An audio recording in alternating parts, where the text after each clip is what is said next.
Salut à tous, c'est Julie et Molo. Bienvenue dans le deuxième épisode de ma série sur les championnats du monde d'Ironman 73 à Saint-Georges.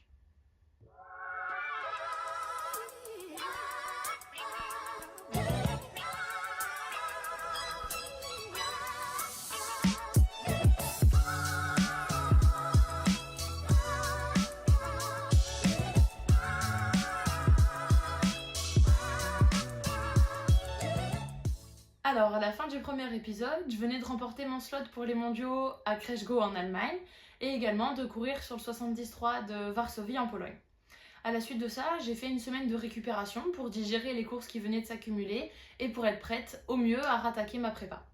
Alors du coup, le but c'était de placer un bon bloc d'entraînement durant tout l'été pour être prête au mieux possible pour la deuxième partie de saison, dont les mondiaux. Alors cette période d'entraînement, elle a commencé au début du mois de juillet en Italie, à Livigno, où j'ai rejoint l'équipe de France de paratriathlon pour être la guide d'Anouk Kurzia. Alors le but de ce stage, c'était tout simplement de me former, on va dire, au rôle de guide, puisque à ce moment-là, j'avais jamais guidé, donc c'est pas quelque chose d'inné et ça s'apprend. Donc le but était de s'entraîner dans les 3 disciplines avec Anouk et comprendre un petit peu toutes les spécificités et les adaptations que ça peut demander pour moi, pratiquante, on va dire, habituée de triathlon, de transformer ça au rôle de guide. Ce stage a été très enrichissant pour moi, déjà parce que apprendre le rôle de guide, ça a été quelque chose d'intéressant. C'est une autre façon de voir le sport, une autre façon de voir ma pratique. Et on ne se rend pas compte, nous, au quotidien, du nombre de choses auxquelles il faut faire attention quand on est guide. Ça demande beaucoup d'attention, beaucoup d'énergie au final. Et c'était intéressant de découvrir cet aspect-là. Et puis, bien sûr, l'apprentissage du tandem. Bon, je vous cache pas qu'au début, ça a été difficile et assez stressant pour moi. Mais je m'y suis fait et puis j'ai vite pris goût. C'est une autre façon de rouler. Et moi qui aime bien discuter, là au moins, on n'est jamais seul. Et puis d'un point de vue humain, tout simplement, c'était quelque chose de vraiment cool de pouvoir partager de cette façon-là le sport. Et puis aussi de rencontrer les autres membres de l'équipe de France de paratriathlon, dont certains que je connaissais déjà. Voilà, ce stage, ça a été humainement et sportivement des nouvelles découvertes. Et puis ça m'a aussi permis, d'un point de vue de mon entraînement perso, de déjà commencer à faire 2 semaines en altitude, à remettre un volume assez important, et donc de me préparer au stage qui allait suivre. Donc cette fois-ci, toujours dans les Alpes, mais en France, je suis allée à l'Alpe d'Huez. Ça fait plusieurs années déjà que j'adore aller passer mes étés à l'Alpe d'Huez. C'est un endroit que j'affectionne beaucoup, déjà tout simplement parce que j'adore la montagne. Ça nous permet aussi de nous entraîner en altitude, mais surtout parce qu'il y a un nombre incalculable de cols à faire en vélo aux alentours, et ils sont tous aussi magnifiques les uns que les autres. Donc c'est un endroit où j'ai hâte un petit peu de retourner chaque année pour m'entraîner. Alors cette saison, le stage à l'Alpe d'Huez, il se découpait en un bloc en fait de 4 semaines, qui était coupé en 2 fois 15 jours. Les 15 premiers jours, on était seul à l'Alpe d'Huez avec Raphaël, et les 15 jours suivants, là on était une vingtaine regroupés avec le stage RSB Training. Au milieu des 15 premiers jours, on est allé à Vichy pour faire la Iota XP. Alors c'est un aquathlon, oui, mais un petit peu particulier. Moi qui suis adepte de l'aquathlon, j'avais encore jamais vu ça. C'était un format avec 1 km de natation et 8 km de course à pied à répéter 5 fois avec un départ toutes les heures et des temps de qualification de plus en plus rapides. Donc c'était quelque chose d'assez inédit mais qui m'intriguait pas mal. Et puis il y avait aussi une super start list en pro, ce qui promettait vraiment une course super sympa et super intéressante. Donc j'ai choisi d'y aller pour découvrir ce format atypique. Je savais pas trop à quoi m'attendre au niveau de la gestion de l'effort, puisque à la fois ça peut paraître court, un aquathlon de 1 km et 8, mais d'un côté il fallait quand même tenir l'enchaînement qui comptait au final 40 km de course à pied sur l'après-midi. Donc c'était quelque chose d'assez déstabilisant de ne pas savoir comment gérer cet effort-là. Mais j'ai choisi de m'adapter aux autres au final.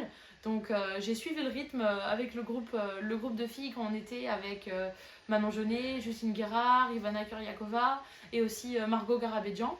Donc les 2 premières manches, j'ai fait quand même des bonnes courses à pied dont j'étais plutôt contente. La 3e et la 4e manche ont commencé à être un peu difficiles et j'ai retrouvé des sensations qu'on peut parfois avoir sur un 73 quand ça commence à être long. Et la dernière manche, waouh, d'un coup la claque du 30e kilomètre du marathon, quoi, un peu, où musculairement ça a été vraiment dur. Mais malgré tout, je me suis super bien amusée sur cette Iota XP. Je termine 5e et voilà, c'était un entraînement puisque j'avais pas fait de préparation spécifique, mais un entraînement vraiment différent, vraiment rigolo et qui fait à mon avis une belle séance natte et course à pied vu les kilomètres cumulés sur l'après-midi. Après la IOTA XP, je suis retournée à l'Alpe d'Huez et au début du mois d'août, il y a le stage RSB Training qui a commencé. Donc là, l'objectif, c'était vraiment de faire 2 semaines de charge où on augmentait le volume mais aussi l'intensité pour essayer de passer un maximum de séances clés. Et pour faire face à cette augmentation de la difficulté, on avait l'avantage d'être en groupe puisqu'on était une vingtaine. Et c'est toujours plus facile de passer des séances dures, surtout quand la fatigue s'accumule, quand il y a toujours quelqu'un pour nous tirer vers le haut, toujours quelqu'un à côté de qui être au moment de la séance. Et puis on passe des super moments tous ensemble puisqu'on est tous amis et on a vraiment passé un super stage. Et moi je suis contente parce que j'ai passé de très belles séances là-bas qui me donnaient envie de voir ce que ça allait donner pour la suite. Et la suite justement c'était l'Ironman 73 de Vichy le 21 août.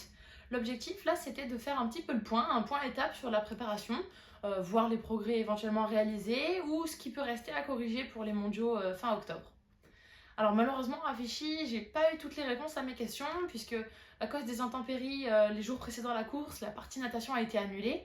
Donc déjà je me retrouve avec un des 3 sports supprimés et malheureusement le départ du coup s'est fait en fait en vélo, en contre-la-montre avec un tirage au sort de l'ordre de départ et vu le nombre total de participants lâchés tous en vélo, malheureusement il y a eu un drafting quasi omniprésent sur tout le parcours. Donc ça a faussé pas mal les choses. En plus de ça, comme si ça suffisait pas, double crevaison, avant plus arrière. Heureusement j'étais en tubeless donc j'ai pu finir la course mais avec très très peu de pression. Et puis voilà, même si la course n'avait plus trop de valeur à mes yeux, j'ai quand même voulu la terminer parce que pour moi c'était un entraînement. Et malheureusement ça ne m'aura pas permis de faire le point comme j'aurais voulu puisque partie natation amputée, drafting sur la quasi-totalité du parcours vélo, crevaison, bref. Au final, je termine 9e, ça m'a pas du tout apporté les réponses à mes questions, mais au final, en regardant le relevé de puissance après la course, j'ai vu que j'avais quand même amélioré ma puissance normalisée de 30 watts. Donc ça peut quand même être le petit point positif qui sauve le week-end à Vichy et qui me donne envie de voir ce que ça peut donner sur les courses de fin de saison. Donc du coup, après Vichy, retour à l'entraînement. C'est parti pour un bloc de prépa terminale avant les championnats du monde à Saint-Georges fin octobre.